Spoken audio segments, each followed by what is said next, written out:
Hi, Thang. How are you? I'm good. How are you, Kenneth? Good, good. Thank you. Thank you for coming on. Thank you for having me. I should have prepared you with this question. I know it's a loaded question. We talked about it shortly before we came on here. I apologize, but hopefully we can approach it in a way where we can open up the topic. We'll just improvise. Yeah. That's what life is, right? Yeah, Series yeah. of improvisation. I love that improvising, but I don't want to get into hot water with anybody. I want to keep it cool. Maybe I should grow out of that, but it's scary. Improvising is scary, and we could talk about that too. I want to hear, obviously your line of work requires a lot of that. So, what does it mean to be Vietnamese to you today, and what does the country itself mean to you? Um, well, as an identity, right? For me, Vietnamese is, my connection to my family, my connection to food, my connection to, the sort of cultural artifacts that have been preserved and passed on. Even the way we interact with one another, there are things that are amazing in traditions, and there are things that, requires interrogation, right? And so for me, being a Vietnamese American, Vietnamese first, American, because this is my host family, my host country, um, I my experience as a Vietnamese is what I know of my family. Yeah. You know, and that is my identity of a Vietnamese person. Now, when I go out into the bigger community at large, then it becomes a shock for me, because some of the things that I see my fellow Vietnamese, uh, their belief, their practices, their ideology don't coincide with mine. And sometimes they're at very distinct opposition. And when I mean, distinct opposition, it means exclusion, right? Yeah. You are Vietnamese if you hate Chinese people, right? Things Right. like that. You are Vietnamese because you're better than other people. You are Vietnamese because of this and that. And so it becomes like if that is the national identity, I'm not sure if I'm interested in a national identity Yeah. that that forms exclusion to make you, Vietnamese. I'm just not interested in that. Yeah, I've seen oppositions between the Catholic Church, Yeah. or the Catholic Vietnamese and Buddhists. I mean, come on, look at our history in Vietnam. No one stood up for the monk, for the Buddhists during, uh, um, that period of the Vietnam War, right? I mean, is that our identity? Is that our national identity, right? So, and then our what does it mean to be Vietnamese? There's like North, South, Central, and Mhm. then all the native tongues in the highlands, Yeah. but that we never hear about, right? And they're not protected. They're like second-class citizens too, within our own national landscape, Yeah. right? So it's hard for me to identify as, nationally, as a Vietnamese, because I just don't know. I just don't know what it is that we truly represent, But what I know is that there's a lot of exclusion, Yeah. and so it's hard. And I was just talking to another guest yesterday about, we were just doing a pre-interview, and the very thing that you're bringing up right now. Well, which flag are we a part of anymore? Right? There's two Yeah. flags. I mean, there's exclusion in that too. And Mm-hmm. that's something that it's taboo to talk about now. We're not allowed to talk about it. We're not allowed to kind of as public people, entertainers, or people in that space. It's very difficult to talk about, and we should be able to talk about it, right? If we're Mm-hmm. Vietnamese. Well, but think about it, right? I mean, our our language is a language of hierarchy, right? Yeah. We are taught from the beginning that we have to follow this structure, this filial piety, this hierarchy in family. And so how can we interrogate these things? You know, like, this is what you see, this is what you understand, this is what is accepted. And so growing up, yeah, we accepted it, we understood it, but then we never really interrogate what do those things mean, you know, to the rest of the people. I mean, you know, the three stripes, the three provinces, right? But what about all the highland people who don't identify with those things, and they are native Vietnamese, you know? So it's hard to have a discussion because our form of communication is based off of hierarchy, right? Yeah. And so there's no room for interrogation. It's, no, you listen to me because I'm older. I'm right, I'm older. Yeah, there's, I think the Vietnamese language is one of the few, I mean, as much as I know, it's one of the few languages that has a baked in hierarchical structure to it. You know, there's a very clear positioning, sort of triangulation of your position to whoever you're speaking to. You know, it's assumed that I'm right if I'm older. It's assumed that you must respect my position, even if you don't agree with me, because I'm older. And that's you know, respect is something it's earned. Yeah. Right? Not positioned. But now, you know, in that pre-interview that I talked to with my guest yesterday, you know, he's in his early 60s, and he brought up a really good point, though. Really good point. You know, he's been here in America since the early days. And he said to me, it's not that I'm older than you. It's just that I hurt more. The flag issue brings hurt to myself and to the people that align with a certain flag. And we hurt from that, we bleed from that. And you have to understand that that's something that maybe you don't relate to, but just know that when you're talking to people of my generation, that I'm bleeding and the wound will never heal. And I was blown away because I've never thought of it that way. Well, that I can stand by, right? Yeah. That I can stand by. I can respect that.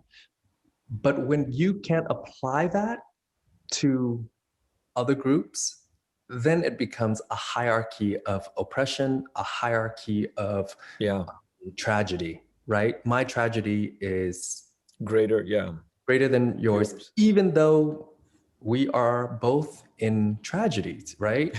And so it's like, but it's when it's framed like that it's difficult, because then, you know, it's difficult when we have a community that says that, but can't see it on other bodies, other people, because of what? National identity, race, right? Yeah. You know, I have a feeling we're gonna weave in and out of this, bobbing in and out of this topic, which is I'm game for, you know. But I also do want to learn more about your journey and your work. But I think that this is going to be a thematic sort of through line for the both of us to talk about, because this is something that we're very near and dear to it. You were born in Vietnam, right? I was, yes. I learned, first of all, I want to commend you first, because I read through what you wrote about the quiet imprint on your website, and I was blown away by the effort and the thinking that you explored it on with words. And you know, I you know, sometimes I get surprised because you're a dancer, and I'm like, oh, you know, it's just a dancer. What is, you know, like, but there's so much thought that is put into sort of like the journey of how you arrived at the work quiet imprint. So I want to commend you on that. I'm just so impressed by that, you know. So I loved it. It was an awesome project. So you know, it was so rewarding for me. I can't wait to talk to you about that too, because Kanli is a big it's just a big symbol in our art, in the journey of art. Yes. Lots to discuss about her too. So you were born in Vietnam, and how old were you when you came to the United States? I was 3 when So I yeah, arrived, 3 or 4, because I knew I started kindergarten in the got it. States. Yeah, Where did you grow up in the States? in Texas. What Yeah, part of Texas? Port Arthur. Port Arthur. That's Yeah, it's down like south, right? Near yes, yeah. Galveston, is that? That's where our sponsor was. It's by Galveston. Yeah, because Um, I think my parents hung out there for a little bit. There, we yeah, had some people that my dad knew. Yeah, so I remember being, in the conversation. I was probably, a pop too, as a baby. So how long did you live there in Port Arthur? um, I think 4 years, 4 years, and then we moved to Virginia with our family. We had relatives there, and then it was too cold. My mom wasn't used to it, so we headed west to California, to Los Angeles. Wow, you grew up in what part of Los Angeles? We grew up in Covina and then Montclair. Oh, beautiful. Montclair is a beautiful town. So when you were growing up in Port Arthur and Virginia, you were probably not experiencing a whole lot of like the difference between like you as a Vietnamese boy and the kids around you yet, or did it really happen by the time you got to LA? You kind of started coming to be able to think about things differently. Um, no, I think more so after college. Oh, okay. Yeah, I think so. My high school years were the best. So they were my favorite, Mm, my favorite years. So growing up to that point, I didn't see any of the things I saw, yeah. I think because my environment, my teachers, my friends were not of that, like kind of I don't know, just I mean, they Yeah. embraced me. They never made me feel like an outsider. Very rare. Very Yeah. rare to have a good high school experience from the guests that I've talked to. Yeah. Yeah, especially being Vietnamese, sometimes it's like, wait, so did you go to high school in Montclair? No, I went to high school at the Los Angeles County High School for the Arts. Oh, okay. That makes all the sense to me now. Yeah. I mean, Wow. Yeah. I've experienced it, but it was like within like my community or, Hmm. other community, but it didn't feel like it, right? It wasn't like, it didn't feel like it. It just felt like, yeah, it could have been like bullying or other, but, it could have been raised. It could have been, because I was different, um, but it didn't traumatize me. I was never traumatized. They were aspects of it. But the thing was, I always had people defending me, always. So it felt Yeah. very equalized. But this is LA and this is a school Yeah. of the arts. It's just, you're going to get very open-minded people. Yeah. What if you lived in Covina or Montclair, how did you get to high school every day? Oh, well, so the high school is by Cal State LA, which is not far. Okay. Yeah. Got it. So my brother would drive me, or my mom, or when I got my car. Got it. Got it. Yeah. It's Castell Lake to Yeah, it's not Covina is far. like 15, 20 minutes. Yeah. Maybe. Very cool. And what inspired you to go to that school? Um, well, I started taking dance classes at Cal State LA on weekends when I was younger in middle school, and I really liked it. And then I didn't want to go to public high school, so I ended up there. I But ended up auditioning. who took you to how did you figure that out at that young age in middle school, like I want to dance? I had a friend who heard about it, and also my English teacher said I had too much energy. And so she said, but she knew, she saw where the energy was from. It was from my dancing. She was like, wow, you have a lot of, energy, and, and you love to move and all that stuff. She said, consider, there's a weekend conservatory at Cal State LA every Saturday, and you can explore, and so that's how I just, I went there. I thought that I was going to learn MTV, dance video music award, Janet Jackson stuff. And so I was really excited. And when I got there, it was nothing like it was nothing like what I saw on, Janet Jackson's music videos. Yeah. What did you see? Well, it was what one would call modern. Right now, like now that I know what it's called, it was modern, but it was very technical. Right there, it wasn't gestural, it wasn't it was just different. It was just like there was a system in place that we had to go through in terms of exercises to form our language, to form our feet, to form our legs, to form our posture, to form our understanding of how the body moves through space. And so it wasn't what I expected, and I was kind of shocked. And the teacher, Miss McDonald, Karen McDonald, she said, "Give it a try, come back." And because she could tell, I was like shocked. Was like, this is not what I thought it was, But not completely turned off.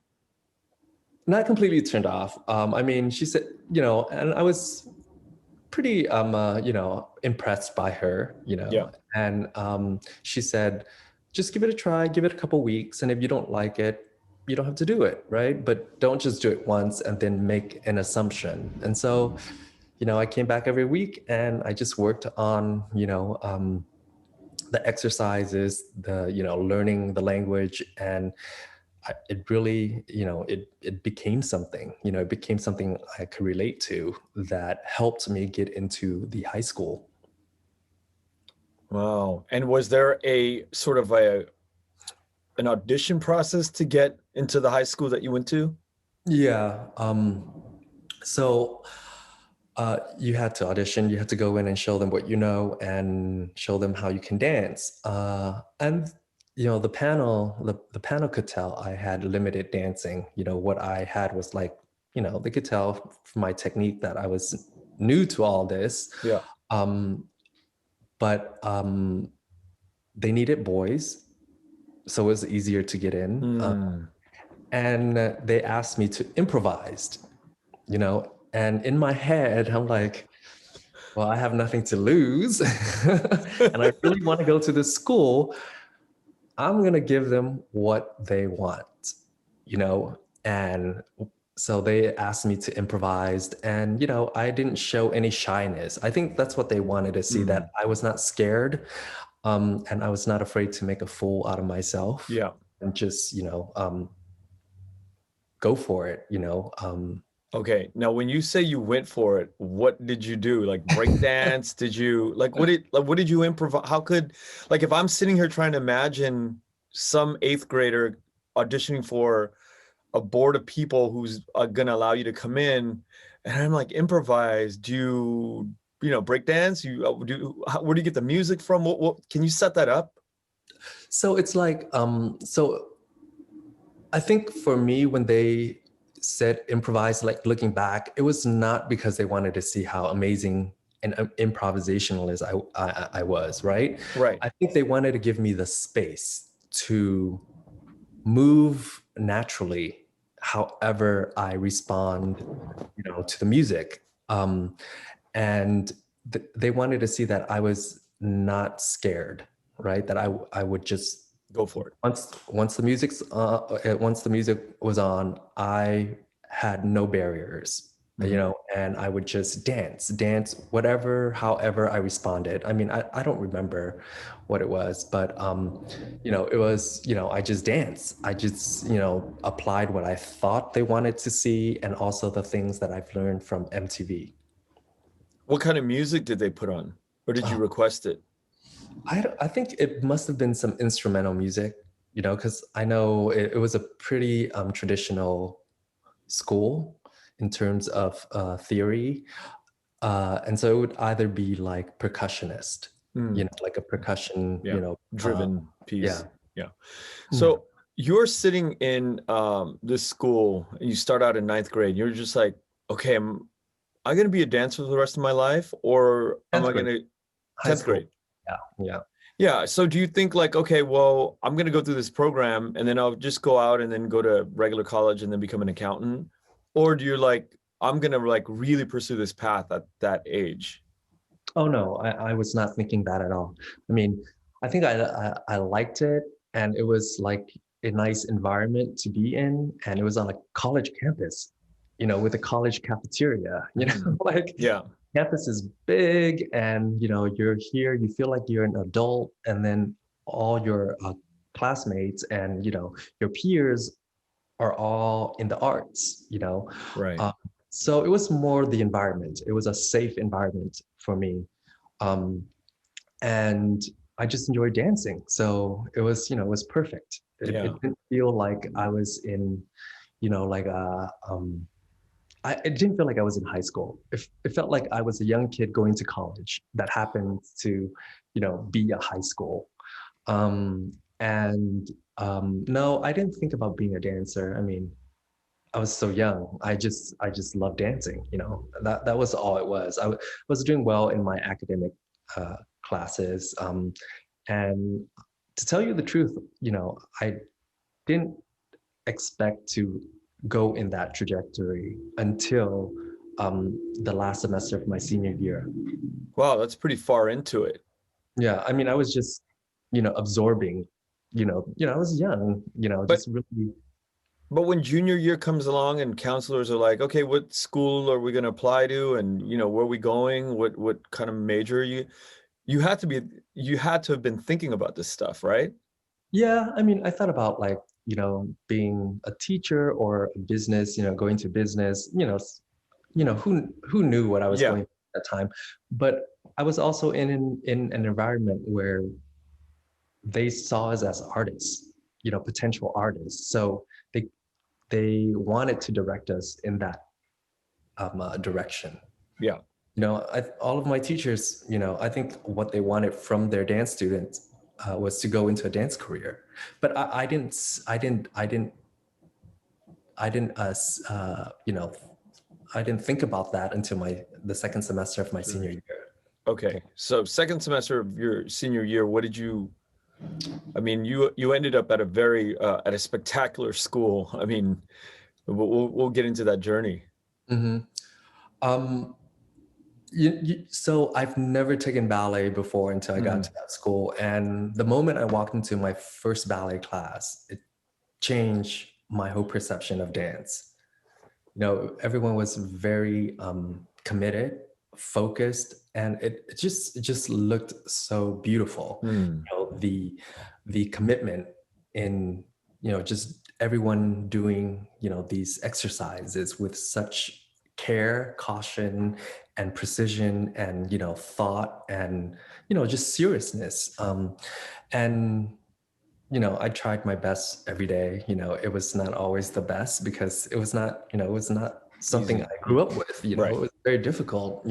By that time, many of them had already had 10 years, yeah, of ballet.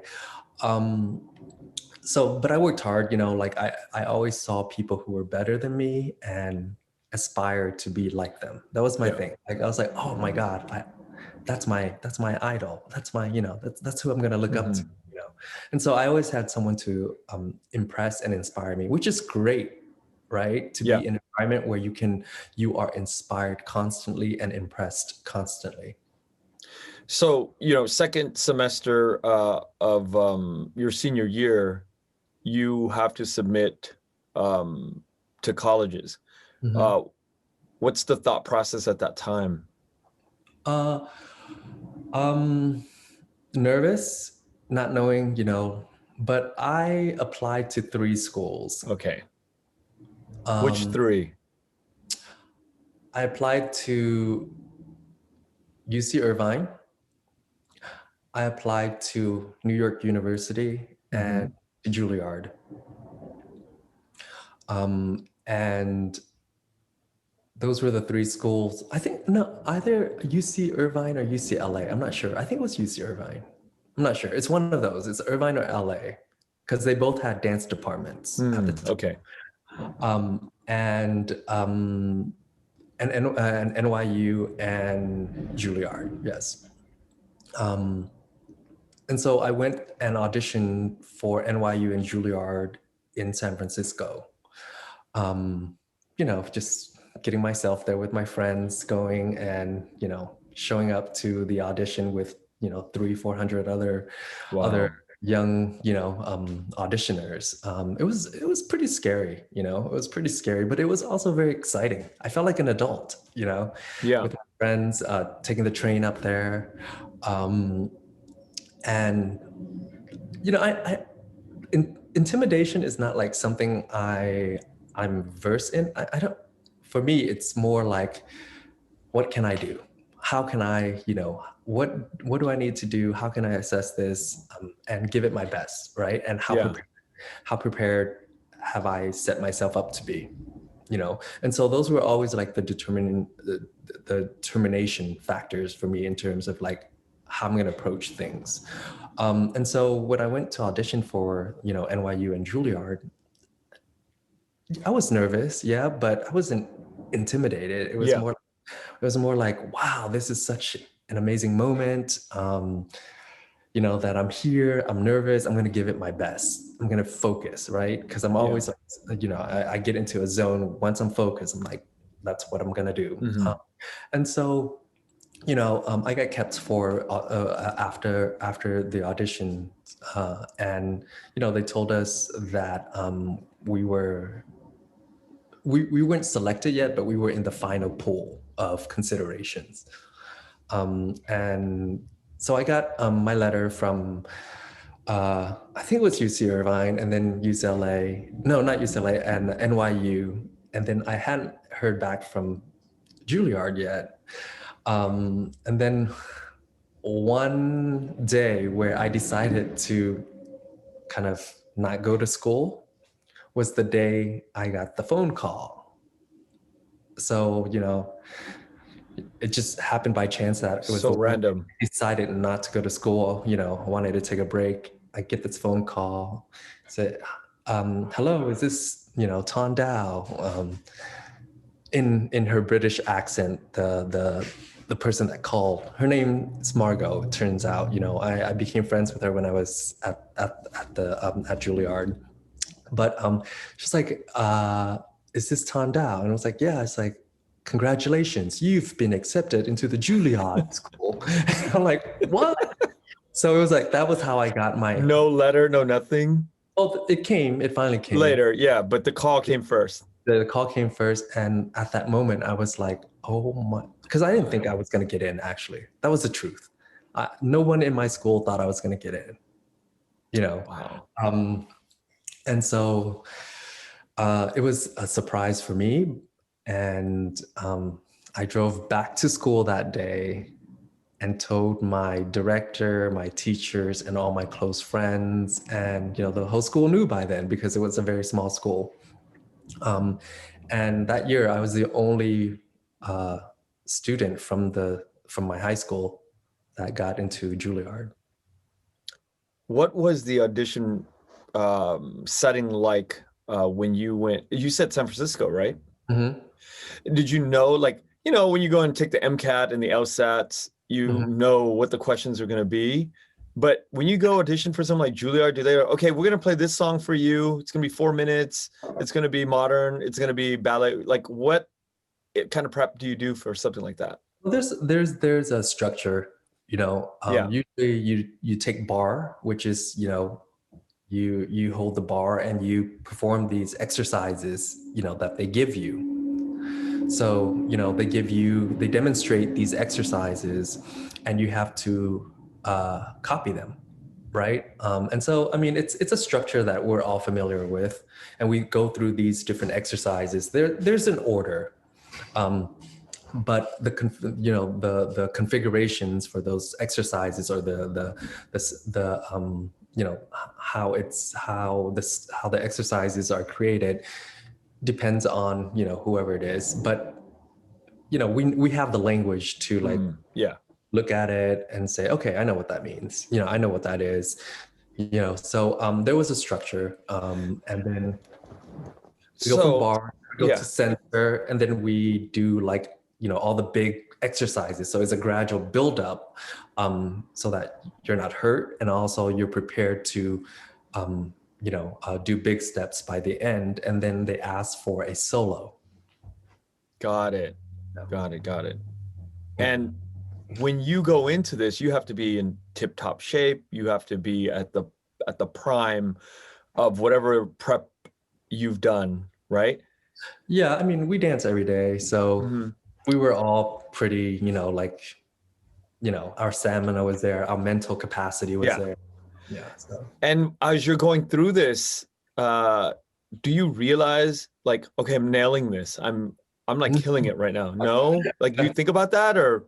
No, it's more like, oh, I wish I did that better. Oh, look at that person. Wow, they're so good. Or like, oh my God, in your head, you're like, okay, I got to remember this. I got to remember the steps.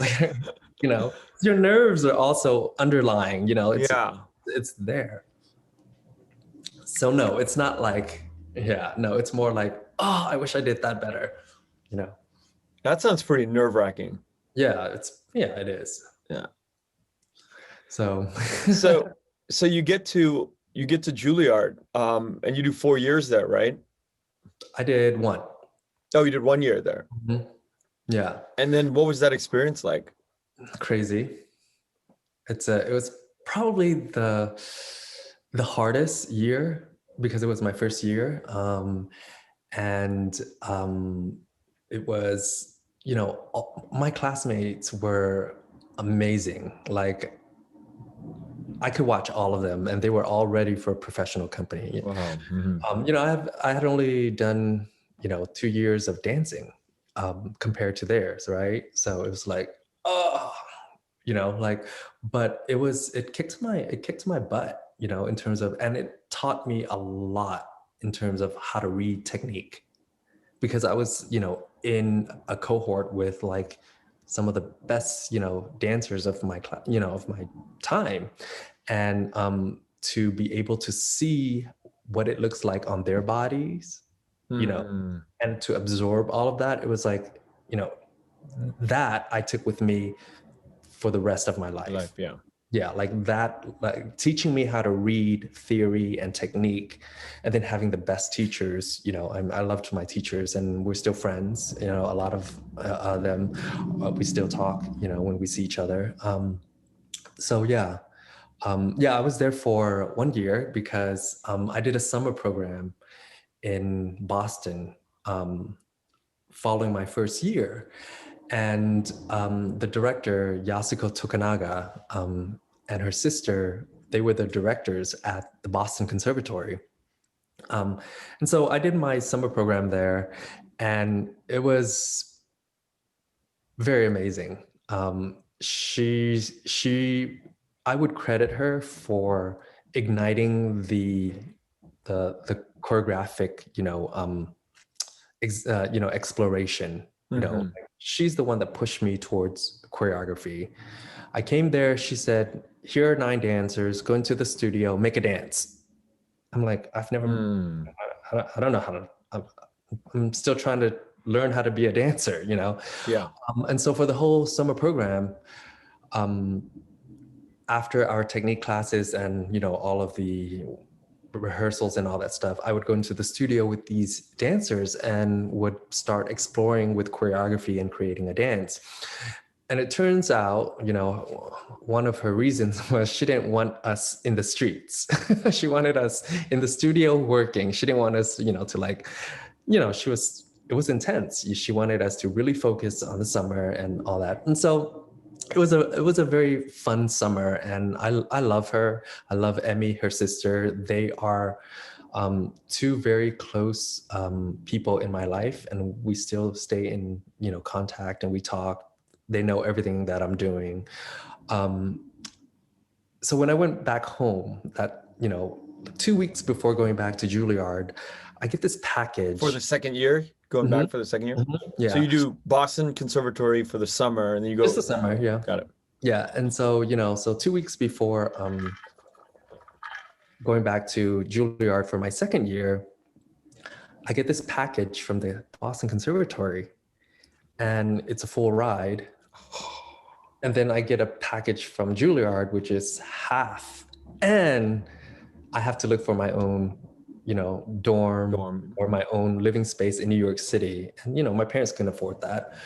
And so the whole idea of like going to New York and looking for a space and then, looking for money to supplement, taking on bigger loans, I was like, I don't know, like this is a full package. I love these two women. They're Asian directors. And they were really nurturing me. Yeah. Something I didn't get at Juilliard, because there were 24 of us, because they only take 13 boys and 13 girls, and it's intense training, right? But, I never felt someone nurturing me in a way where it's like, here, I'm going to teach you how to be a dancer, and I'm going to open your eyes to choreography.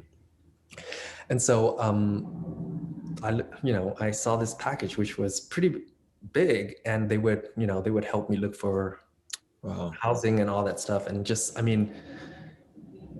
that was the beginning of my journey with Emi and Yasuko Tokunaga, my directors. And so I decided, I didn't decide, I called my ballet teacher at Juilliard, and I said, what do you think?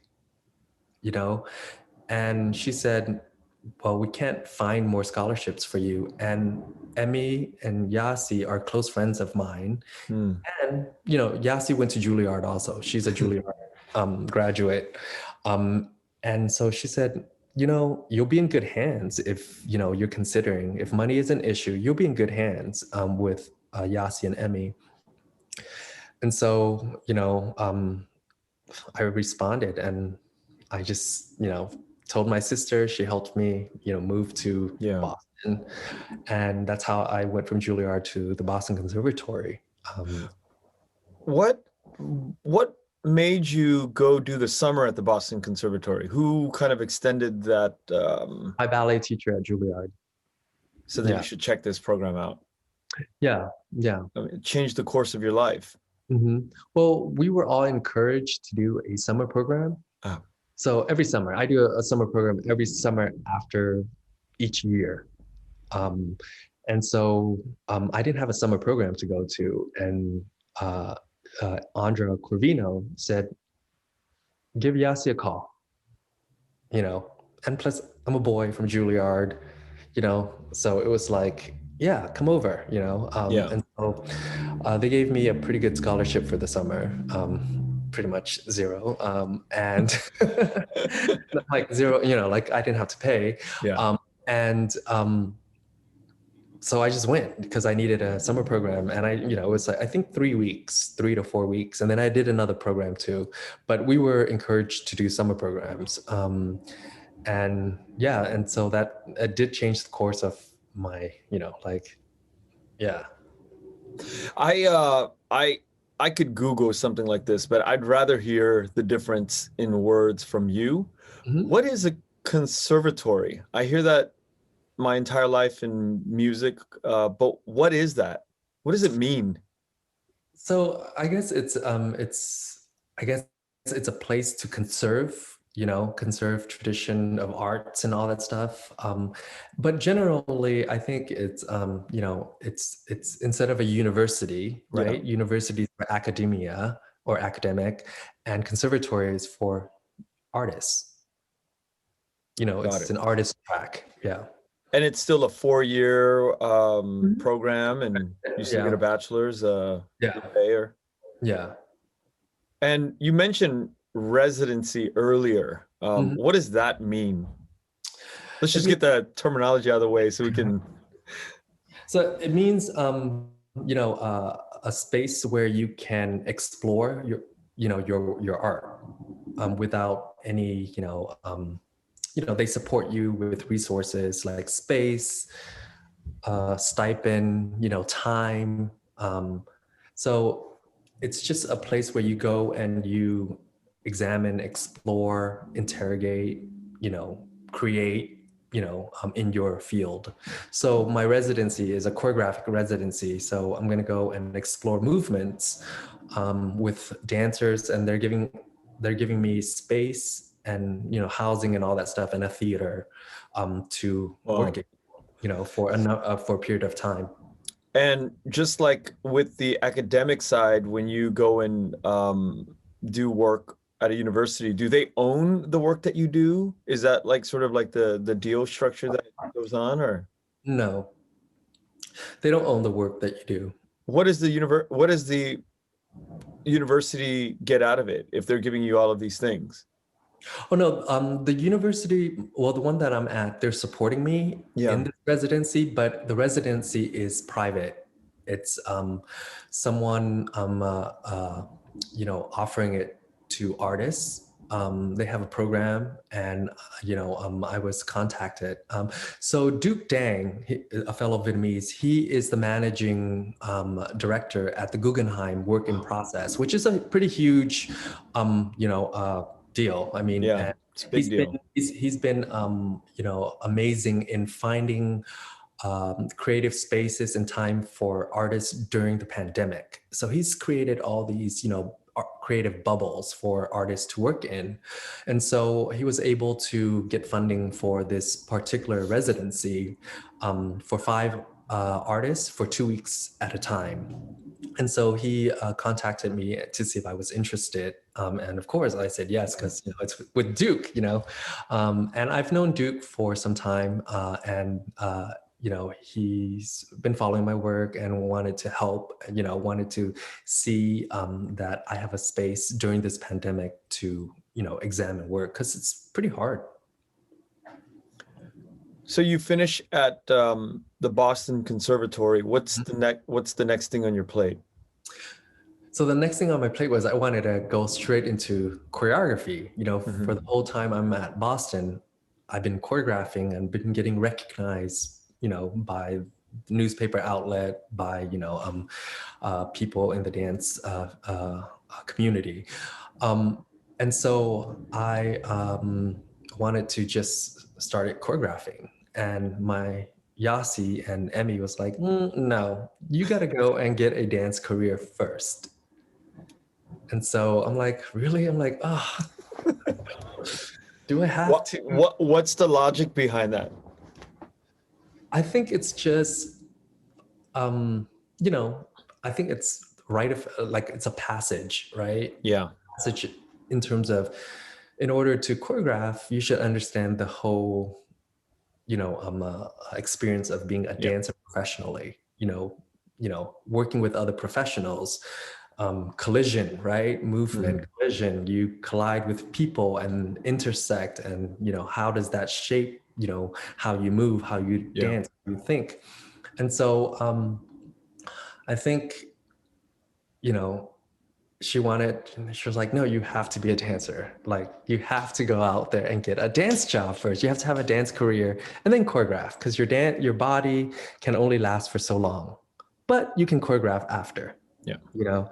And so I went to all these auditions, and, did pretty well in terms of like getting kept all the way till the end. And then there was this one audition that a colleague of mine at the conservatory, she's like, hey, you want to accompany me to this audition, for Stephen Petronio? And, I didn't know who he was at the time. So I'm like, okay, sure, I'll come. We were in New York together. She's like, come to the audition with me. So I came. When I got there, I saw all of my Juilliard colleagues, like all of them, right? And there were like 300-400 dancers auditioning for, I think 2 or 3 slots. Yeah. And so I did the audition naturally, since I was there already. And it was the first time I saw like someone move the way I wanted to move. Like, it felt right? So I'm like, because I've never seen it before. I've never seen this style of movement. And I was so intrigued by the assistant director. He was the one demonstrating.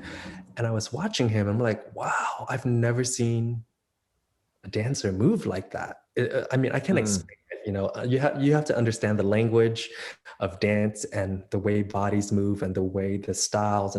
And so I saw Todd Williams perform, oh no, demonstrate. And I'm like, wow, that's who I want to move like, right? Yeah. And so I was like zoning in on him, and you know, I tried my best, and then it was time to have callbacks, right? And so they called all of these names, right? And they called, you know, they called my name, and then all of those names were released. So we were all released. We didn't make it, right? Uh-huh. Uh-huh. And we didn't get it, you know. So we thought, oh damn, all right, okay. So I'm like, oh, okay. So as we're all picking up our bags and walking out, the director says to the assistant, "You guys called the wrong names." Oh shit. So all of the people that you called are the people he wanted to stay. It was one of those. It was one of those stories where it was like, oh. So it was like, oh my God, we got a call back. You know, it was like, and the people who thought they got a call back. Oh damn. Yeah. So it was like, oh, so we stayed back, we did a couple of things, and then there were, you know, and then they didn't inform us who got the job. And then 2 weeks later, I get a phone call or an email. I got an email or a phone call, one of those communications. It, you know, it was early in the internet, you know, email and you know, all that. And it was the director, Stephen, and he said, "Where have you been?" I'm like, "What do you mean?" I'm like, "You were supposed to come to the callback." You know, I said, "Well, I never got notification. I didn't, you know, I honestly did not know, or else I would have, you know, come. I just thought I didn't hear back, so I didn't get the job, you know." And he's like, No. We wanted you at the callback." And I said, "Well, I'm really sorry. Can I, you know, can I come in for a private callback?" And he's like, No, it's done. We hired 2 people. What the? Yeah. And he said, "Would you like to join the company?" What? Yeah. And I was like, "Really?" I'm like, "That's how it happened. I didn't go to the second callback." And he's like, "You know, I'm calling to let you know that we were interested in hiring you." And so I joined the company that way. And that was my, you know, my first experience with a major company in New York City. So they only had 2 slots open, but what did they bring you on board for? Well, I was one of them. Oh. Yeah, I was one of them. And then there was a what is it? What are they called? I forgot the term. Understudy. Yeah. I was just gonna say understudy. Yeah. And so so when I joined, I didn't have my paperwork to I didn't have my passport to travel to Mexico. It was one of those tours. So I didn't travel earlier on. And so once I got my paper, then I was promoted to company member. Got it. Travel, yes. And then how long were you at the company for? I was there for 5 years. It's a long time. Yeah. I mean, that's a pretty good amount of time. Yeah. It's pretty, I mean, you know, it was the right time, enough time. And then, you know, while I'm doing all of this, I was also choreographing on the side while in New York with my friends. Like choreographing like shows, like commercially? No, just like my own shows, putting up my own shows and seeing who I can invite, you know, like just starting, you know, to establish some kind of repertoire. Sure, yeah. Yeah. When you work, or dancers, when they work at these companies, these dance companies, what are, if you don't mind me asking, what is the, and I'm not asking for like dollars and cents numbers, but is the economic sort of like the ratio of like making a living enough? Is it something that you can, you know, save money and have a decent life? No, it's just a rite of passage. I mean, Yeah, we all had different jobs. You know, everyone in my company, had more than one job. Like we had two people working at banks, at events. Yeah, like two of them work at Lazar. You're like, what?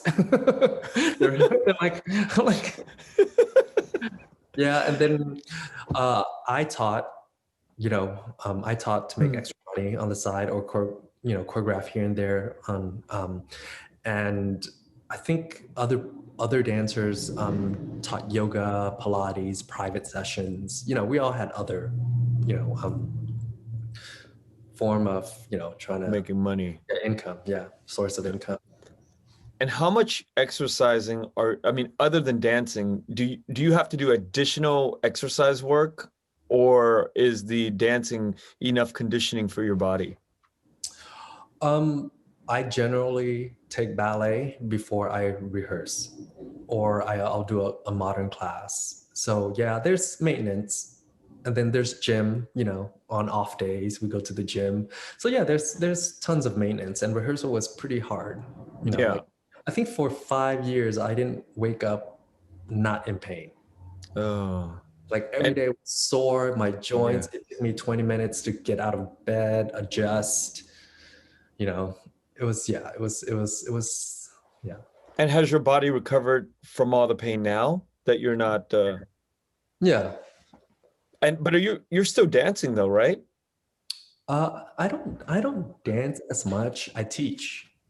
Yeah, but so when you're teaching, you have to demonstrate, and you still have to be in pretty good shape. I do my regular stretches in the morning, at night, do some yoga poses, give myself a short bar, I do some kind of maintenance. Yeah. This is a funny question, but I hear it all the time. When you look at somebody, I've heard it from dancers. They're like, "Oh, I can tell they dance." Mm-hmm. What does that mean? I guess it's an air or a gait, or the way their spine is erect, the way it moves through space, or the way their legs, the way they walk, in terms of, they walk like, with turnout legs, where, they, people say look like ducks walking, Yeah. Yeah, I've heard it throughout my life. I'm like, we'll sit with somebody, who's been in that world, and they're like, yeah, I think that person's a dancer. And then they come and they sit down at the table, and there's at least a few years in that person's background. Yeah. We're trained to move our bodies in a certain way, right? So we're always constantly thinking about it, and then at some point it just forms into your posture. Yeah, it's a beautiful thing. I mean, so you do 5 years at this dance company, but you brought up Todd Williams, right? Mm-hmm, yeah. Did you get to know him more? Did you get to kind of like what? Yeah. So when I joined the company, he was the assistant director, or a rehearsal assistant, one of those. But he was like, right hand to the director, and he was great. I loved it. I mean, he taught me the first repertoire. He was the one that taught me the choreography. So it was like firsthand, the way, I would watch his, I could still envision the way he moves in my head, like there's something about his ability, like his, I don't know, his movement language, or, the way he moves is so captivating for me. Yeah.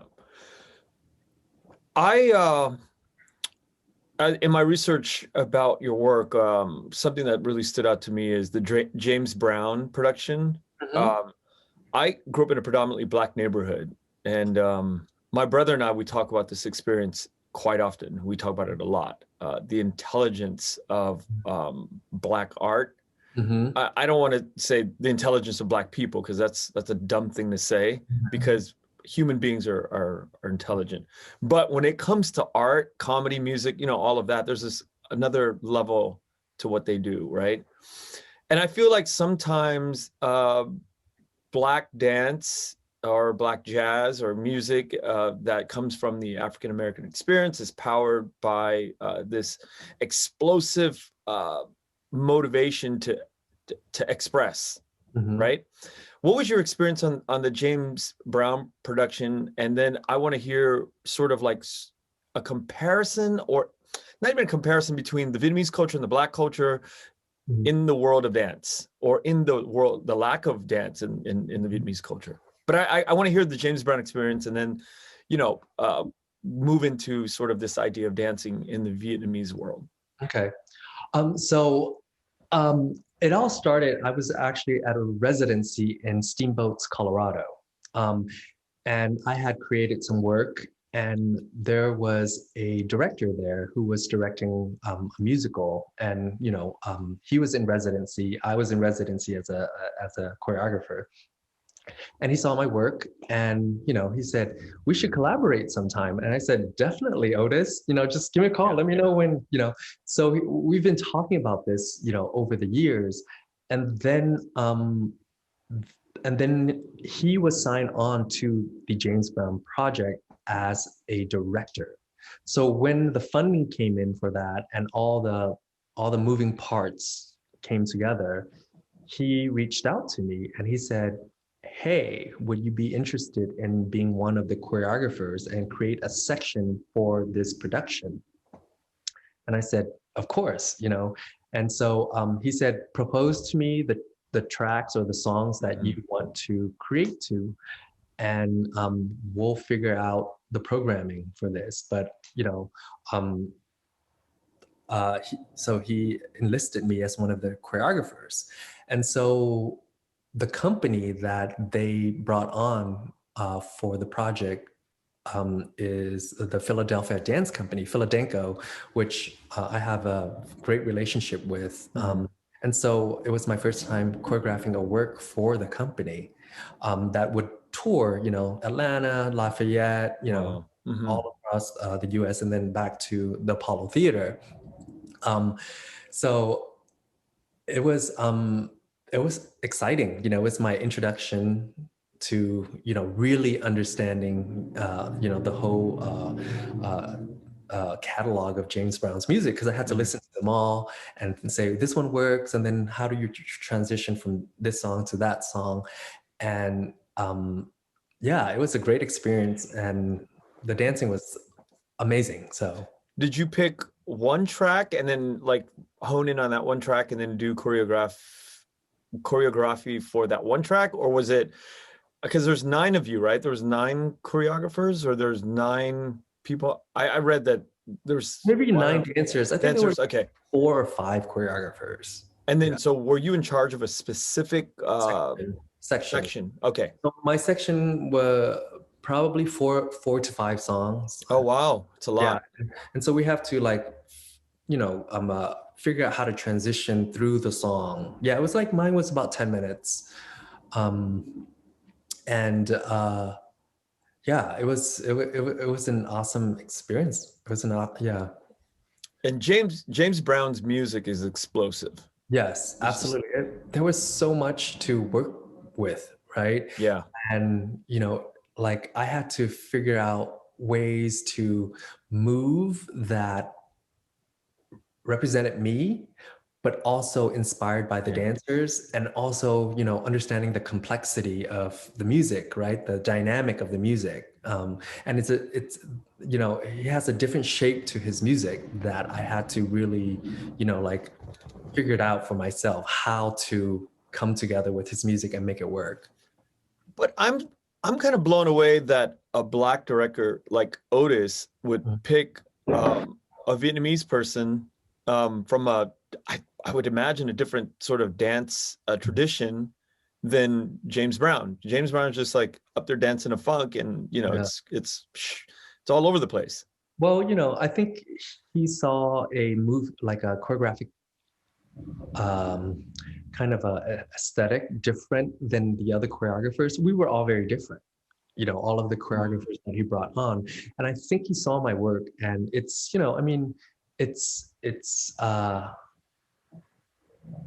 he saw how it could fit into the program and complement it, right? Yeah.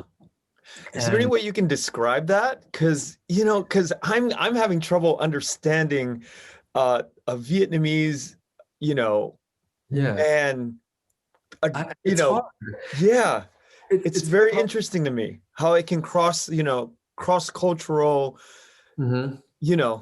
that's like asking a guitar player to come into a funk band, a Vietnamese guy who comes from a different tradition, you bring him over here, and how do you get him to play or Okay, I can function with, explain that to you. So Otis graduated from Juilliard.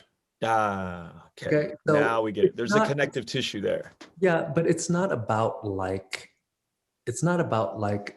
distinctions, right? Yeah. It's about uh I don't know how to explain it, but you know, it's this is hard to explain. Sorry, I don't mean to be challenging, but No, I'm because not getting it yet. so the so the tradition of Philadelphia Dance Company is, there's ballet, there's modern, there's jazz, there's Horton, there's all of these different Traditions. tradition and technique, Yeah. that we all learn. And so we can identify that when we look at each other's movements and bodies and say, oh, Got okay, it. they can work together very well because there's a foundational, there's a foundation that we can work from, right? They recognize in my movements that I come from a certain tradition that is very similar, so and Otis as the director, came from the same, Language. educational background Yeah. that I got to have. And the Philadelphia Dance Company, the director of the company, the founder of of that company, she's very she it's dance is not segregated, right? She's not about that. She's about taking all of its education, right? All of these forms are part of our body education, and so it's vital, it's vital to understand that technique it doesn't belong to Right. Any particular. yeah, but that it serves us to facilitate, and to educate us, and to give us the knowledge to generate, right? To generate Yeah. further. Yeah. Or generate interpretation, right? Yeah. So so when Otis saw my work, I think he can relate to my language, to the way I was using dance as a language to speak to him. Yeah. Connected with that. Yeah. Connected with your soul. This idea of tradition and connective tissue within the dance world, does this exist in Vietnam at this level, or is it growing? Like, is it a growing movement in Vietnam? A dance? Dancing at like the Juilliard level, the Oh yeah, the technical side of it. I think when I was in Saigon, my friend allowed me to go into his company class and teach and watch and observe, and and yeah, they are doing it over there. So, and they're talented. They're super talented. There are a lot of dancers that are training in Europe, training in China, training in America, and they're all coming back there to instill that into our current culture. Because I don't think we have. I mean, I haven't been able to find a history of dance. Right. Even folk dance. Like, I just haven't been able to find any literature or documentation of what is dance in Vietnam from let's just say French colonial time all the way up till the Vietnam War. Could not find anything on it. Could not find any any footage, photographs, anything to just even say, that's how our bodies move. So yes, in contemporary Vietnam, there are a lot of young artists, dancers bringing it back to Vietnam and instilling it and teaching it, you know. What was the first year? When did you go back to Vietnam for the first time? I think it was 2013 or 15. I don't know. Maybe it was 13.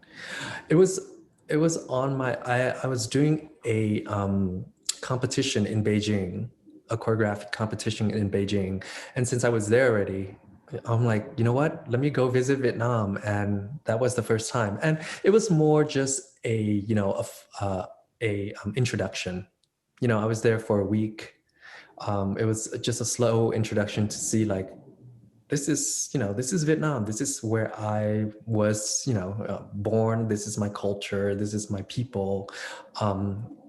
What's the way of, you know, living there, you know, and how, you know, like I wanted to assimilate into, you know, for that 1 week, just to get a feeling, you know, of what it feels like to be in Vietnam.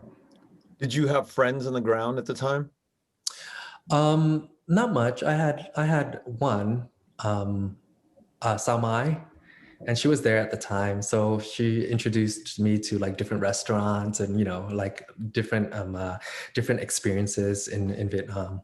Say no more. Shout out to Salmai. She's awesome. I got to spend a few years with her in her world while she was living in LA. Wonderful human being. Say no more. You get to Saigon. Loves to share culture, you know, she loves to share culture, Vietnamese culture, you know, so. Yeah. Bravo. Very, very cool person. Yeah. So have you been back since 2013? Yes. Back often? I think I was there in 2018, the last time I was there. I was there for 4 months. Oh, wow. Wow. Yeah. Much longer time. Yeah, I was there for 4 months because I had time and I was working on grant proposals for my projects. And I had the time to, you know, just Explore. go there. Yeah, and it was something I wanted to do, you know, and I still want to do it again. I'm not done with it yet. I'm not done exploring, but it was the right time. You know, I needed a different energy, a different space to work on what I was working on. Also, I was, you know, there were things that I had to examine, investigate for my own projects. And I always need a space that would inspire me. And, you know, being in Vietnam was really inspirational. You know, I was shifting the way I was seeing things. I was, you know, experiencing, you know, being in love with a country, being in love with life, and being in love with, you know, like, wow, you know, this space, this open space for me to be creative. Yeah. Never gets old. Never. Never gets old. I've never really counted on my passport how many times I've been back, but in the last 20 years, at least twice a year, 3 times a year, sometimes 4 times a year. Really? Yeah. Wow. Yeah. That's excellent. Never gets old. My brother lives there, and I have a factory that you know, we have a legacy family textile business that my mom, dad, and my brother started 20 years ago, and it still runs to today. So I could go back and check in on it, and you know, 2013 is the first time you go back, but as I'm reading about your work, 15. It may be 15, I think. Okay. 13 or 15, it's one of those, yeah. Yeah, and I bring that up because in my sort of research about your work, 2009, you wrote about going on a journey home. And you're not talking about like from New York to LA home. You're talking about a different metaphoric journey home. Can we start to talk about that? Yeah. So I had just traveled to Asia, but not Vietnam. I was on tour with the company, and you know, like it was the first time I went back to Asia, right? And so being in an Asian country, it brings back, even though we don't speak the same language, I can identify with our features, right? And so being in, you know, an Asian country, it felt different. Yeah. And, you know, I was recognizing that feeling, like, why do I feel so at ease, right? That everyone I see, you know, and the kind of food and the kind of interaction, it's very different than what I was experiencing in America. Not that it's bad, but it was just different. They were just different. You know, like there was you you know, I grew up here for, you know, so many years, and then I go back and there's a difference. I feel a difference, right? And so, and Congolese music has always been in my life growing up. You know, my mom loved it. You know, she was, you know, I would hear her walking through, you know, like Orange County, you know, in Garden Grove, or, you know, the malls and stuff. I would, you know, hear her not blasting, but like through the radio, through the stereo, the speakers and all that stuff. Like her voice is unique, right? Unique, yeah. But not only unique, but it's like it sits with you, right? I didn't know what it was. I was too young, but I knew that, like, what her sound sat with me in a way that was like empathetic. Like there was something empathetic about her sound. You know, when I listened to it, like the story, the humanity, the humanness in her singing, right? And so I went to a local Vietnamese CDs, you know, like a shop in Chinatown in New York, and I bought all these Congolese CDs, you know, because I knew I liked her voice, and I started playing them, and all of a sudden there were these songs before 1975, right? Because my version, the versions that I've heard in the US have been after, right? After 1975, or Americanized, right? Made in America, you know, synthesized, arranged in America, even though I recognized the songs, but the arrangement was different. And there was something haunting about these pre-1975 songs that was telling me, you know, was telling me about the history, right? The history of the people through these songs. And so I just did careful research, like, you know, like, what do these words mean? Talking to people, what does this song mean? You know, and a big component was that, you know, here I am, a Vietnamese person in the field of dance. Who understands that language, right? Who understands that language to speak with me? Hardly anyone. Yeah. So, you know, I would invite my parents and my family to see me dance, but, you know, it was just, they saw it, and do they get it? Probably. You know, they just like watching me up on stage, but not really understanding it. Connecting. And so one of the, you know, main component was like, how do I, you know, like communicate, you know, my feelings in ways through, you know, through dance, the language that I know, to my family or to my community at large, right? Using ballet modern to articulate a Vietnamese experience. And so, because that's who I am. Yeah. You know, that's who I am. I recognize, you know, I'm affected by those songs. I feel it. I understand. I'm haunted by them, right? These songs that she's singing, and they really inspired me because they taught me a history that was kind of swept under the rug since I came. Like, we don't talk about it. My parents don't talk about it. No one no one wrote about it, you know, for us to read. Yeah. And if they did, it was in Vietnamese, and you know, my you know, reading of Vietnamese is not that great. You know, it's very hard for me. And so I couldn't connect in those ways. But those songs helped me. And so that was my journey. Like, that's how I started on my journey, you know, and it took a couple of years. This happened in 2000 and around 2005 and 6 when trigger, right? The trigger happened. And then it wasn't until I worked with Ballet Austin that it was formulated because I had to, right? We had to get money. We had to get a grant. And in order to get the grant, I had to really break it down what it is that I wanted to do with this, you know? And originally, so Michelle Martin, the associate director of Ballet Austin, you know, I had done some work there with her company. And after the work, you know, after completing the work, she said, hey, do you have any other ideas you want to work on for the next project we do, you know, because I want to invite you back. And I said, yeah, I've been thinking about Pinocchio. It's random. You know, Pinocchio. Yeah. You know, no one has done it. Yeah. You know, and I'm kind of interested in that narrative, you know, Yeah. and you know, and it's a children, you know, it's a story that has adult content in masked in like, you know, children's story. And she's like, okay, that sounds interesting. Develop it, right? And so I was researching it, you know, doing a lot of contextualization and research and talking to, you know, people that I trust.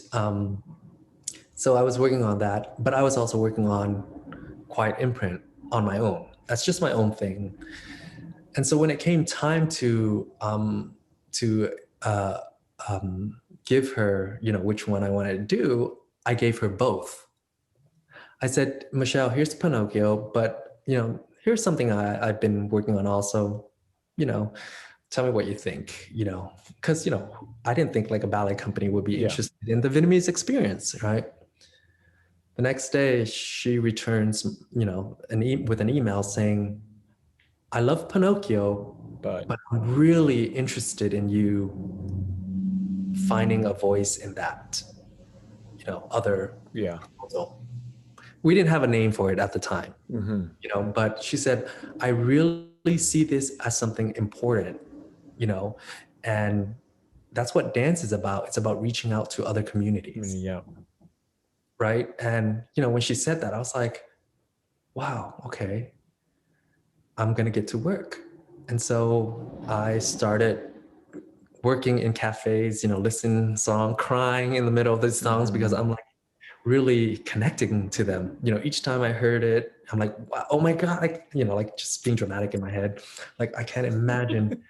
And then it made me realize like, wow, my mom never had a childhood. Things like that. Ideas and concepts that we have in America, then you apply it, you're like, wow. During that time, she was growing up in a time of war, in a time of exile, in a time of this, in a time of that. You know, so it made me like, it haunted me even more. Like, and here I am like, oh, I didn't have a childhood. You know, like, yeah, like talking about, you know, so it puts you into perspective, like, and then thinking about my sister, you know, like thinking about, you know, so connected to my family, how it all connected to my family and how it shaped their experience and their journey, right? And so it made me soften a lot more for my mom to say, she's the way she is today. She's who she is today. You know, why she's so kind to me, why she's so open, why she's so supportive. It's because of that, right? Instead of like being that mom that wants, you know, that wants to control me, she probably experienced this control that she did not like growing up, you know? So it was like, so it was a history lesson for me, but always a lesson, you know, to empathize and really put yourself in someone's experience and not to speak about, for them, but to speak, you know, in a way that contextualizes your experience, you know, like, oh, I get it. I understand. Like, wow, you know, I am privileged over here in terms of just growing up here, you know, compared to like my cousins who are still there, you know, things like that. So yes, long story short, there was a lot of research for it. And then I contacted Kenneth through email, and she first rejected me. She rejected me because, you know, she didn't know you. Were you introduced? Were you introduced to her by somebody? No, I just Cold email. just that's how I'm not. I will email and be like, hey, Yo.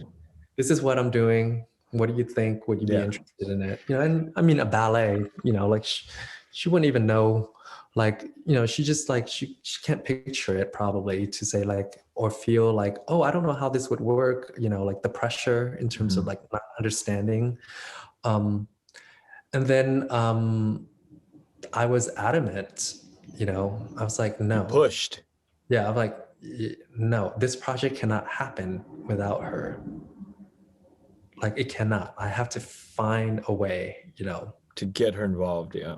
And so, I finally got around to the right people, and I said, please speak to her for me and explain, because my Vietnamese is not, I can't explain in ways that are, that can influence or, kind of help, them see the way I see it. So I had a friend ask her, talk to her, then we renegotiated, we met up, and look at the songs and say which one she's comfortable with, things like that. So we finally came to an understanding, and I was, and I wanted to assure her that it was a genuine project that really wants to have her voice included, because it's important, right, to tell these stories.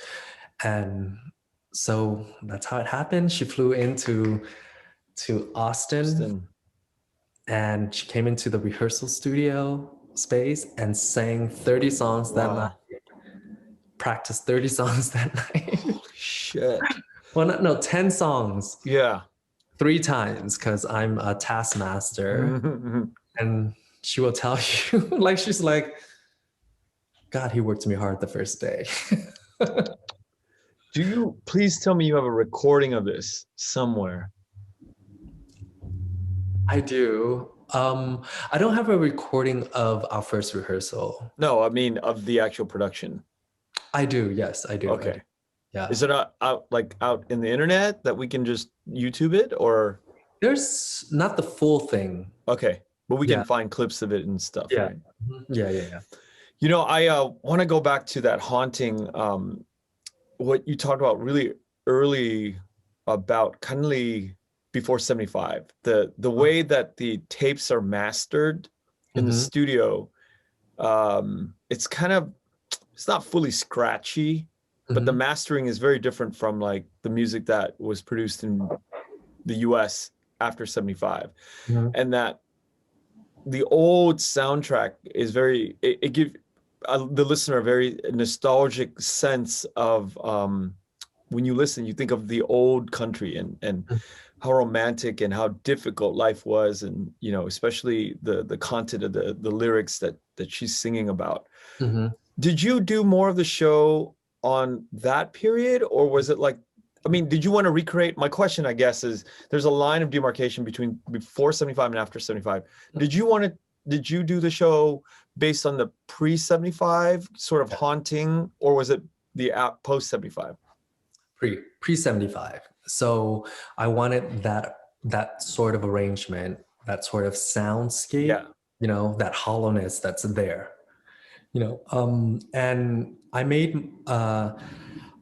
made sure to talk to the music director in terms of how I wanted to shape the arrangement, and so I sent them all the songs, and they had to listen to it, and they're all Americans, and they had to listen to this catalog of music that they didn't understand, but orally they understood. Lyrically they didn't understand what those words meant, but as a sound they understood. And it was a very fun project in terms of like seeing how our music was handed to these American musicians, and how they were able to connect, translate it into an arrangement that worked. And the show went on for what? Just one night, two nights, a whole month, a year? How did it? I think it was 4 nights. Yeah, it was Thursday to Sunday. Usually, that's how shows work. Dance shows work. So we premiered in Austin, and then that was it, 4 nights, and then we partnered up with an organization in Houston to help sponsor, help us produce, the show in Houston, and then we did the same thing for Orange County. Can you tell me what the process is? You have an inception, Pinocchio or Quiet Imprint, from inception on like a notepad in your head, coffee shop, to the last day of the show. Can you kind of walk me through the kind of like the big points of a show's life from its inception to the final day? Yeah. So it's, dance is ephemeral, right? It disappears, right? So that's generally how it happens, right? It comes and then it disappears. It doesn't stay long, right? Especially for, small productions, or communities also. Yeah. So we would rehearse probably, I think it was 8 weeks of rehearsal. So 8 weeks of rehearsal, that means concept, right? Developing. Yeah. Right? Developing and then putting it together, right? Choreographing it, and then really fine-tuning to shape it into a narrative that you're happy with. And then you have dress rehearsal, which is like the week before the show. You do lights and all that stuff, and you put all the finishing touches on on the piece, and then you do a dress rehearsal, and then you do a run through to make sure that everything is going to work, that everything will fall into place. Oh, sorry, my computer's going to die. I'm going to plug in. Let me put pause. Usually the piece goes through a production week, which is with lights, costumes, practicing on stage, and then, light calls, all of that to make sure the show runs smoothly. So we usually have a final dress rehearsal, and that's to make sure that, all the loose ends are tied. And then we premiere the show. And then usually it goes for the weekend, and then that's it. Or you bring it to a different city, or, however you want to remount it. Now, I'm always interested in the financial backside of it. Do you do it, or does the person or company that sponsors the money side of it, are they looking for an ROI or profit, or is it just sort of, what is it? No. How does it work? So we got a grant for Quiet Imprint. So Michelle and me, we proposed for a grant with the Princess Grace Foundation.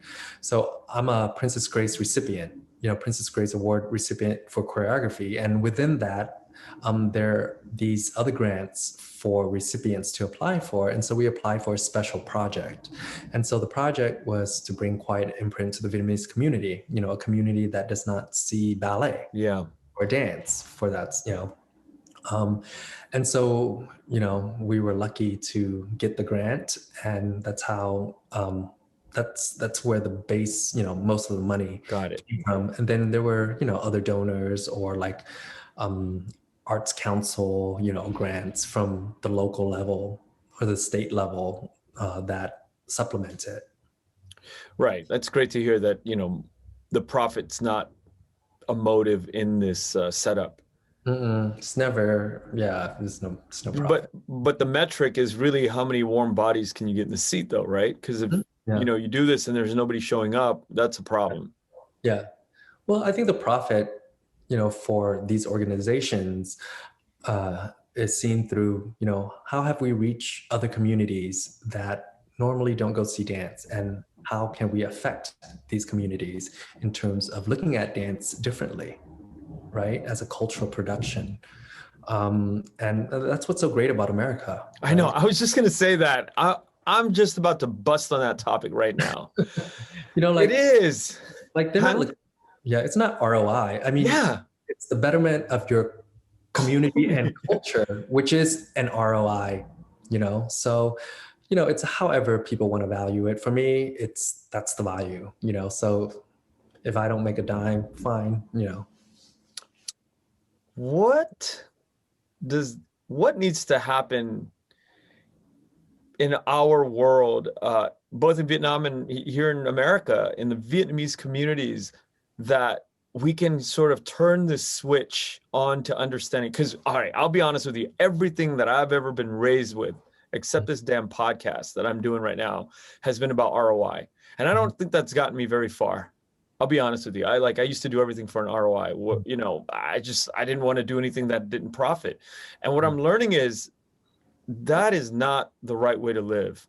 But I don't have a better way to kind of like figure this out. And it's a discussion that's worthy.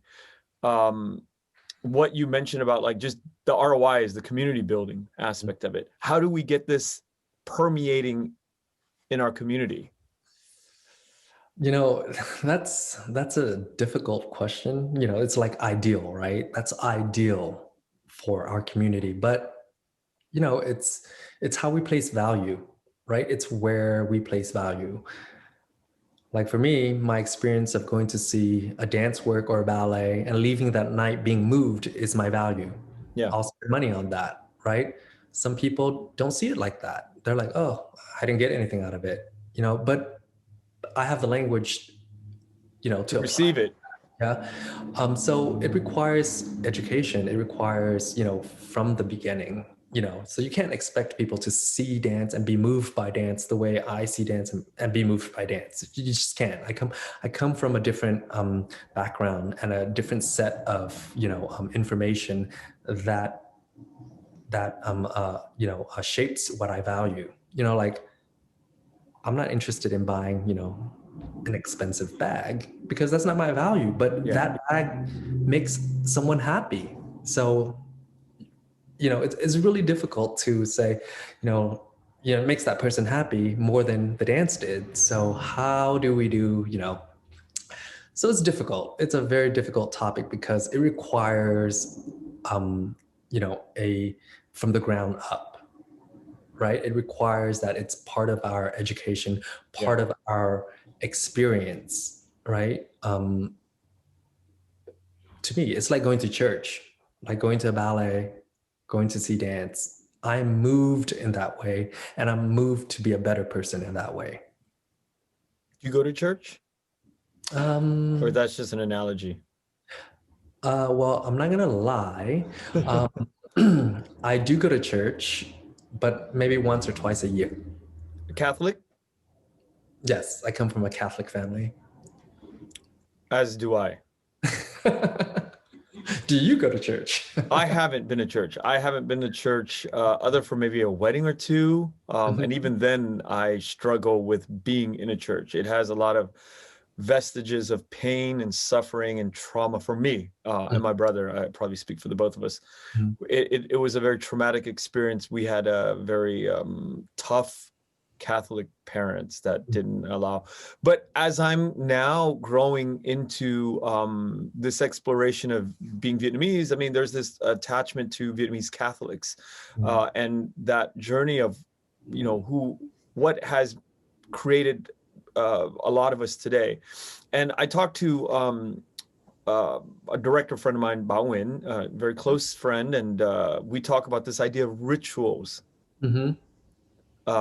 So that is something that's being introduced in my psyche these days, and it's making me appreciate that that journey a lot more. And I'm probably going to get into it deeply with another guest that I have next week. He's an older person, and we debated in a pre-interview meeting yesterday about the merits of the Catholic force in our lives as Vietnamese people. Yeah. What you don't sound like you have any baggage with it. It sounds very, it sounds like a very pleasant experience for you. Yeah, I mean, I didn't have a a bad experience growing up in the Catholic Church, but I did see things, you know. I saw things that contradicted a lot of the practices that these adults were Yeah. Did you doing. did you go to Vietnamese church? Yeah, yeah. St. Christopher's in West Covina? Oh, no, we You went, cringed at that. You're like, I don't know. Wherever my parents, like, I don't recall, oh, like, yeah, it's, you know, I mean, I learned Vietnamese in the church, yeah, you know, I learned yeah. how to, you know, somewhat read, somewhat write, you know, in the church, you know, retain my tongue in the church. But you know, it does good for some people, and some people exploit it. You know, it's exploitation of it that I have, you know, well, anytime anyone, you know, shows hypocrisy or contradictions, then it devalues whatever it is that, you know, they are, you know, trying to. Yeah, I'm learning to kind of like detach that experience from, you know, that hypocrisy experience that I've been seared into my mind. I'm learning to detach from that and kind of appreciate the rituals and sort of like Because it's hard. Yeah. It's hard because I've met people who are amazing human beings, who They go to are church. Catholic, amazing human beings who are Buddhist, Yeah. amazing, you know, who are all these different, you know, and it's all it's those separation, Yeah. you know, and then those identity that come into play, and then they start to oppress others that I have an issue with. Yep. Or imposition, right? Imposition onto Totally. yeah. This is a great point. Yeah. Because that's how I felt. I felt oppressed. I felt, you know, our religion's better than theirs. Yeah. I mean, so it's, you know, no, it serves you. Your religion serves you. So therefore it's better for you, right? But Yeah. not for anyone else. So it Great serves you. point. That's what it should be. Yeah. Not be, you know, and it's the imposition that happens a lot in, you know, but that's part of the language of, you know, that's part of the hierarchy language in our culture, right? It's imposed onto us.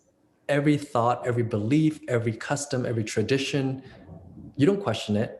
It's imposed onto us. So it's a practice that is, you know, that is, we don't think about it like that, right? We just think that's it. But because we do that, we are practicing that imposition. Yeah. Yeah.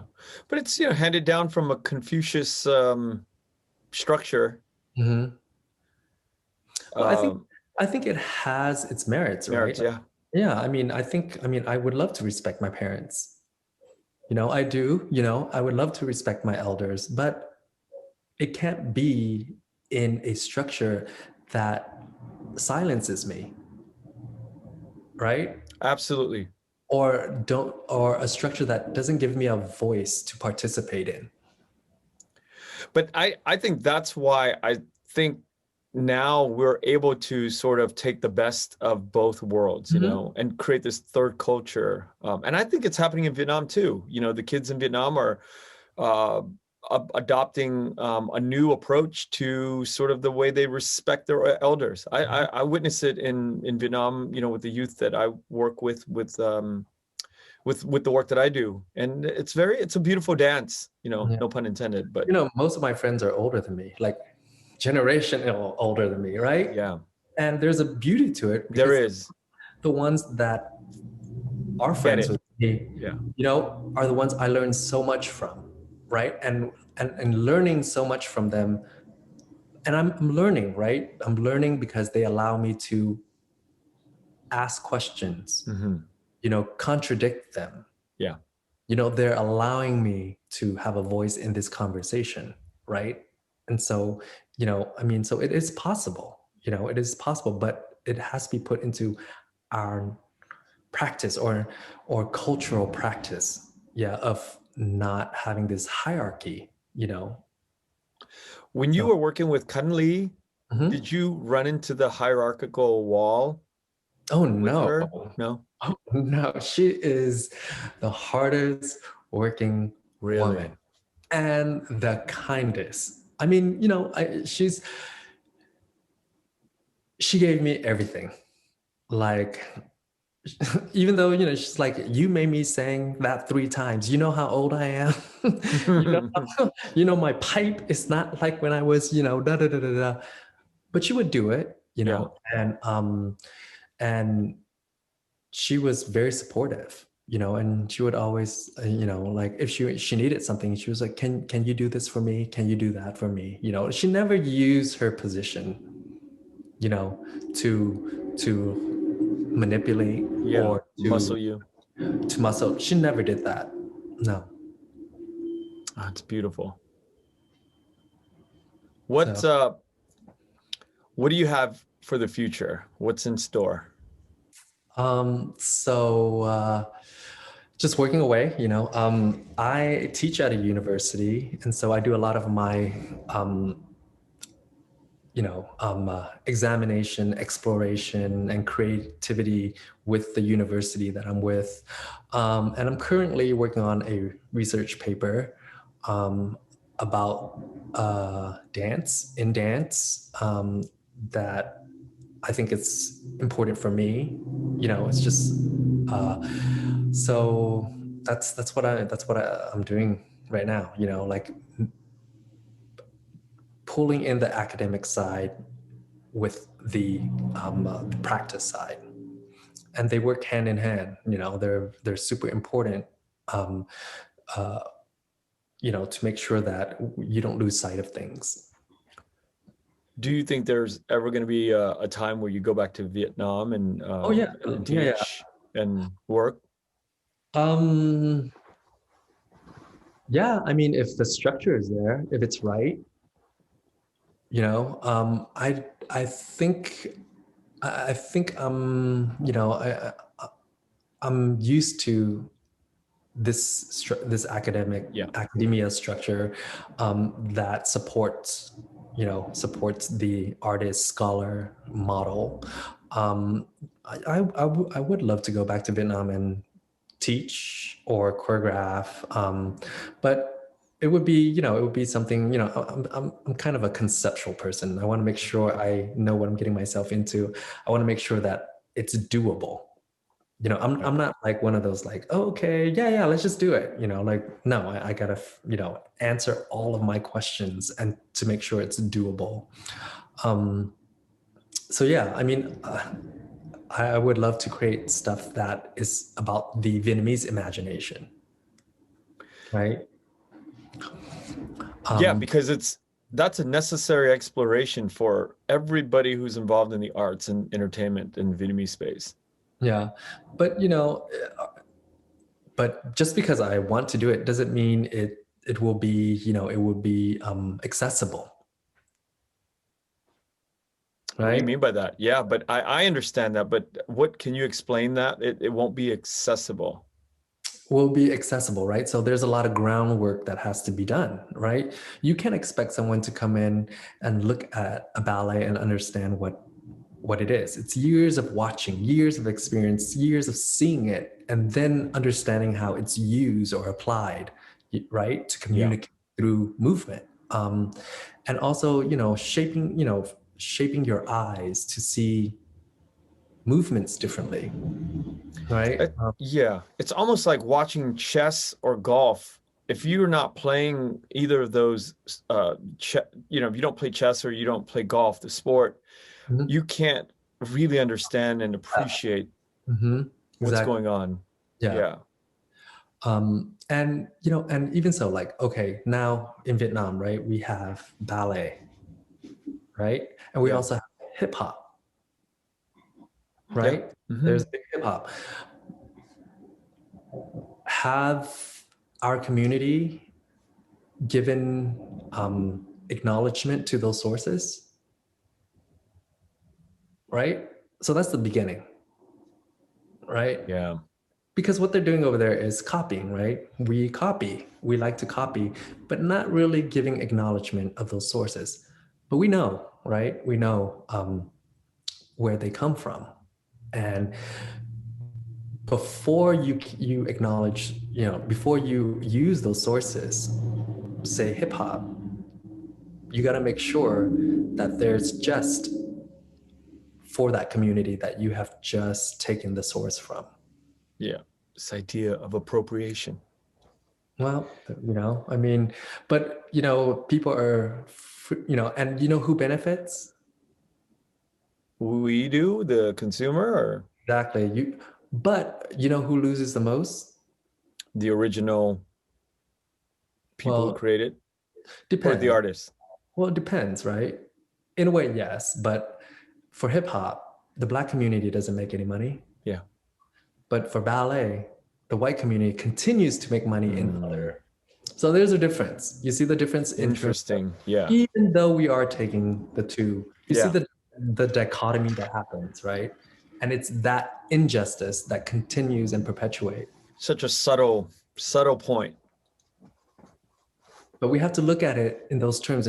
So when you're talking about tradition, keeping tradition old and new, or like the younger Vietnamese, what's that? Learning from past experience.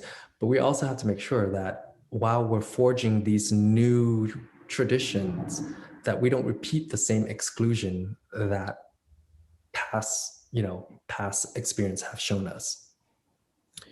Yeah, I mean, our community, there's nothing's perfect. It's messy, I assume every community is messy, but I think the more we talk about it, the more we explore through dialogue, the more we can sort of have understanding in regards to the communities that are oppressed. Yeah. Well, I just hope the practitioners of these medium are aware of that. That's all. Right. Well, I have a few coming on the show in the next few weeks, hip hop dancers, because I produced the movie with director Stefan Gauger in the Saigon Electric. It was a hip hop film. Mm-hmm. I helped put that project together for Stefan. Loved it. I saw it. Cool. Thank you. And I enjoyed it a lot. So because coming from a dance background, what I saw was really engaging for me. Yeah, so I have a few of the dancers I've reached out to after all these years. We're going to talk about that, but I am terrified sometimes to talk about appropriation because I'm not sure it'll be received so I have to kind of like carefully figure out how to kind of like explore that topic with people who are not probably are not privy to kind of like the way we see this level of taking, borrowing.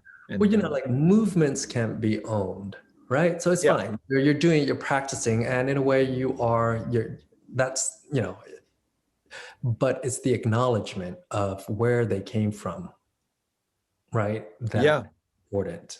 Because other than that, the African community, the African American community continues to lose their cultural productions. Yeah.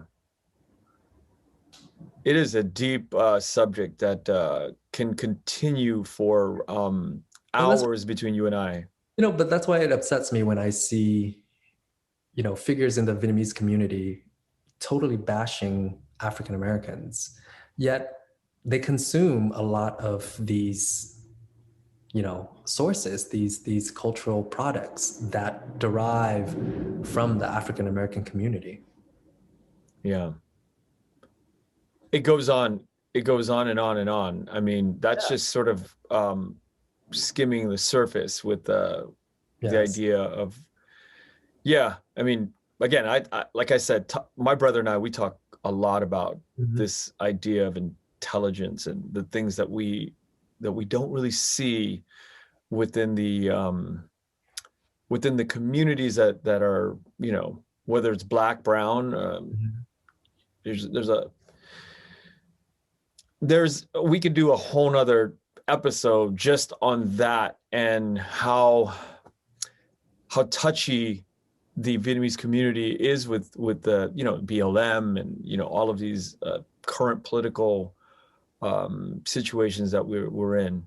It's I hope one day that we're gonna be able to really explore it without or actually explore it and have it be messy, but we have a platform to kind of discuss it. Yeah. Well, Thang, I had a wonderful time. Very pleasant to get to hear what you've done, and I'm looking forward to the next 20 years of 20, 30 years of your work and exploring more of the stories that you're going to bring through dance. Thank you. Thank you. Thank you for having me on. Yes, and I'll keep you posted on, the things I'm doing. Yeah, and then we'll get back on. We'll sit Okay. down and we'll talk, and then hopefully we can break into these other topics that I think we started right now at the end of this and get more into it. Hopefully things have improved at that point too, but Yeah. I'd love to hear about it. Okay. All right, Tang, I'll talk to you soon. All right. Thank you, Kenneth. Okay. All right. Have a good day. You too.